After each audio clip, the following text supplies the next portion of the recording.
নমস্কার বন্ধুরা, সুস্মিতা কিচেনে আপনাদের স্বাগত। আশা করি সবাই খুব ভালো আছেন, সুস্থ আছেন।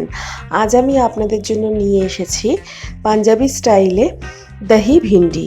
চলুন রেসিপিটি দেখে নেওয়া যাক। প্রথমেই কড়া বসিয়ে দিয়ে দিলাম তেল। তেল গরম হয়ে গেছে, আমি ভিন্ডিগুলো ফ্রাই করে নিচ্ছি।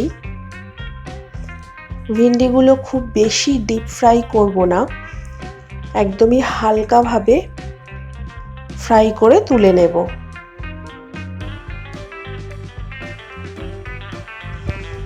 ফ্রাই হয়ে গেছে, ভিন্ডিগুলো আমি তুলে নিচ্ছি।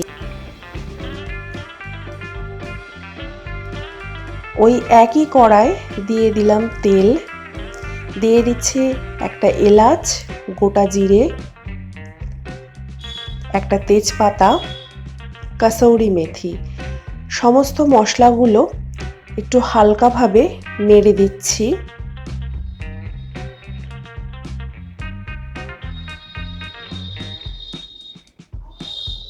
দিয়ে দিলাম কুচনো পেঁয়াজ।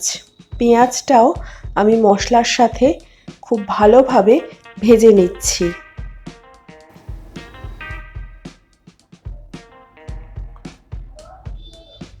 পেঁয়াজটা ভালো করে কষিয়ে নিচ্ছি।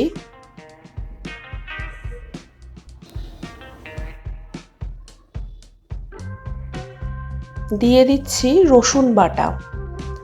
রসুনটাও খুব ভালো করে কষিয়ে নেব, তা না হলে রসুনের একটা কাঁচা গন্ধ থেকে যেতে পারে। সেই জন্য রসুনটাও মশলার সাথে খুব ভালো করে কষিয়ে নিচ্ছি। দিয়ে দিচ্ছি হাফ চামচের মতো হলুদ গুঁড়ো,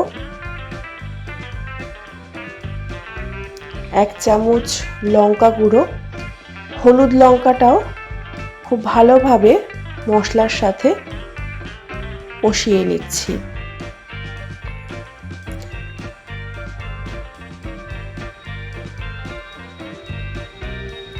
এবারে দিয়ে দিচ্ছি ধনে গুঁড়ো, জিরে গুঁড়ো,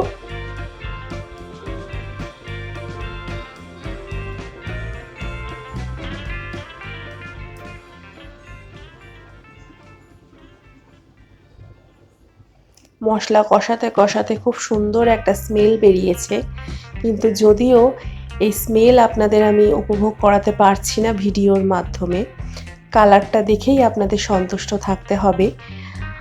দিয়ে দিলাম হাফ কাপের মতো টক দই। টক দইটা আমি আগে থেকে ফেটিয়ে রেখেছিলাম। অবশ্যই মনে রাখতে হবে এক্ষেত্রে গ্যাসের ফ্লেমটা কমিয়ে দিতে হবে, না হলে টক দই কেটে যেতে পারে। দিয়ে দিচ্ছি হাফ চামচের মতো গরম মশলা। মশলাটা ভালো করে কষিয়ে মিনিট 5 মতো হতে দেব। মশলা কষানো হয়ে গেছে, দিয়ে দিচ্ছি ভিন্ডি ভাজাগুলো।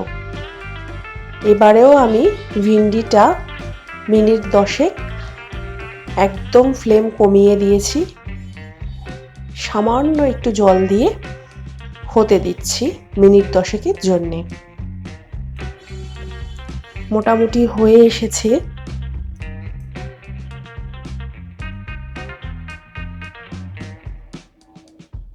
নামানোর আগে আমি সামান্য পরিমাণে গরম মশলার গুঁড়ো ছড়িয়ে দিলাম। তৈরি হয়ে গেল পাঞ্জাবি স্টাইলে দহি ভিন্ডি। রুটি, লুচি, পরোটা সব কিছুর সঙ্গেই আপনারা এটি ট্রাই করতে পারেন। যদি এই রেসিপি ভালো লাগে তাহলে অবশ্যই লাইক করবেন, কমেন্টে জানাবেন কেমন লাগলো, বন্ধুদের সাথে শেয়ার করে দেবেন। আজকের ভিডিও এই পর্যন্ত। ভালো থাকুন, সুস্থ থাকুন।